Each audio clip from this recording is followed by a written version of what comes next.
মারাত্মক পেরেশানি থেকে মুক্তি পাওয়ার জন্য বিষ্ণু ইসলাম দুটো দোয়া পড়তেন। কয়টা? অনেকগুলো পড়তেন। স্পেশাল দুটো দোয়া আজকে আপনাদের শিখাইয়া যাবো, শুনবেন। বিষ্ণু ইসলাম যখন খুব বিপদে পড়তেন, দুশ্চিন্তা ওনাকে ঘিরে ধরতো, উনি পড়তেন ইয়া হাইয়ু ইয়া কাইয়ুম বিরহমাতিকা আস্তাগীথ।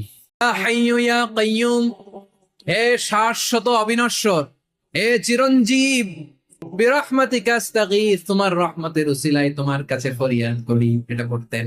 ইয়া হাইয়ু, আমার সাথে আওয়াজ করে পড়েন, ইয়া হাইয়ু ইয়া কাইয়ুম বিরহমাতিকা আস্তাগীথ আসলিহ লি শা'নি কুল্লা ওয়ালা তাকিলনি ইলা নাফসি তরফাতা আইন।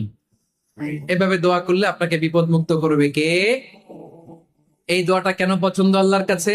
কারণ এখানে আল্লাহর দুইটা সুন্দর নাম আছে, গুণবাচক নাম, আল হাই, আল কাইয়ুম, এই দুটো নাম আছে এখানে।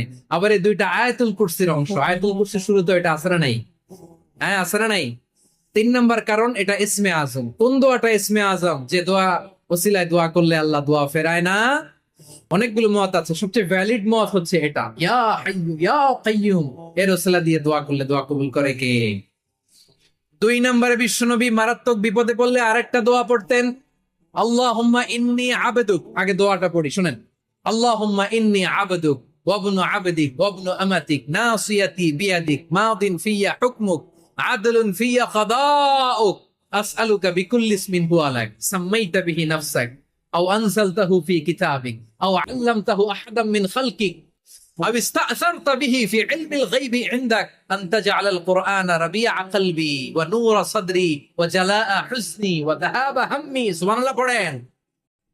বিষ্ণু বলতেন, আল্লাহুম্মা ইন্নী আবদুক, ও আল্লাহ আমি আপনার গোলাম, ওয়া ইবনু আবদিক, গোলামের ঘরের গোলাম, ওয়া ইবনু আমাতিক, বাদির ঘরের গোলাম, নাসিয়াতি বিয়াদিক, আমার মাথার চুলের ঝুঁটি আপনার হাতের মুঠোয়। আপনি ডানে টান দিলে আমি ডানে যেতে বাধ্য, আপনি বাঁয়ে টান দিলে বাঁয়ে যেতে বাধ্য। সুবহানাল্লাহ বলেন।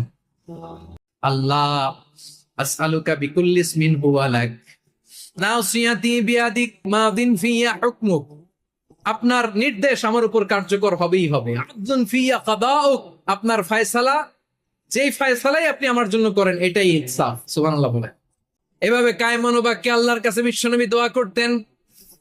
এরপরে বিশ্বনবী বলেন, আল্লাহ তোমার যত নাম আছে সব নামের ওসিলায় দোয়া করি, যে নাম তুমি আমাদেরকে জানিয়েছো, যে নাম তুমি আমাদেরকে জানাও নাই, যে নাম তুমি কোরআনে নাজিল করেছো, যে নাম নাজিল করো নাই, যে নাম শুধু নবীদেরকে জানিয়েছো। আর আল্লাহর এমন কিছু চমৎকার চমৎকার সুন্দর সুন্দর নাম আছে, এই নামগুলো রব্বুল আলামিন কাউকে জানাবে না। সুবহানাল্লাহ বলেন। আমরা তো 99 নাম জানি, 100 নাম জানি আল্লাহ, কিন্তু আল্লাহর এমনও কিছু নাম আছে যেগুলো আল্লাহ বিশ্বনবীরও জানায় নেই। এগুলো আল্লাহ ইলমুল গাইবে রেখে দিয়েছেন। দোয়ার সময় বলবেন, আল্লাহ তোমার যেই নামগুলো জানি, যেগুলো জানি না, যেগুলো কোরআনে আছে, যেগুলো নাই, যেগুলো নবীরে খাস ভাবে জানাইছে, ওগুলোর উসিলায়, যেগুলো কোনোদিন জানাবাও না, তোমার ওই নামের উসিলাও তোমার কাছে চাই। আল্লাহ কোরআনকে আমার হৃদয়ের বসন্ত বানাও, আমার বক্ষের জ্যোতি বানাও, আমার চিন্তা দুশ্চিন্তা তুমি দূর করে দাও।